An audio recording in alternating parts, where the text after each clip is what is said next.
ខ្ញុំសូមបួងសួងដល់ទេវតាដែលរក្សាទិសទាំង8ខ្ញុំសូមបួងសួងដល់ម្ចាស់ទឹកម្ចាស់ដីរក្សាភពផែនដែនកម្ពុជាខ្ញុំសូមបួងសួងដល់បុព្វបុរសខ្មែរដែលលោកពូកែខាងសឹកសង្គ្រាមសូមលោកសន្ធិដ្ឋដល់កងទាហានតតាំងឃ្លានពៀនជាមួយសត្រូវខ្ញុំសូមសូត្រដាស់ដល់អធិនខ្មែរដាស់ឲ្យពូកែមានឫទ្ធិបារមីអធិនដែលមាននៅប្រាសាទតាក្របីតាមន់ផងក្តីឲ្យតើនឡើងយ័ន្តខ្មែរដែលចាលើខ្លួនទាហាន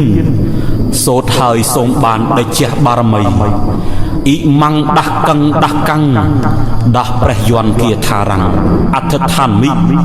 ឧទ្ធាំងអធោអ្នកមោពុទ្ធិយៈកខៈកខៈងៈលេខយន្តអក្សរអក្សរខ្មែរសូមឲ្យពូកែឈ្នះខ្មាំងសត្រូវគ្រប់ពេលរៀងទៅរហូតអើយខ្ញុំសូមបញ្ជាក់ដល់ជនគ្រប់គ្នា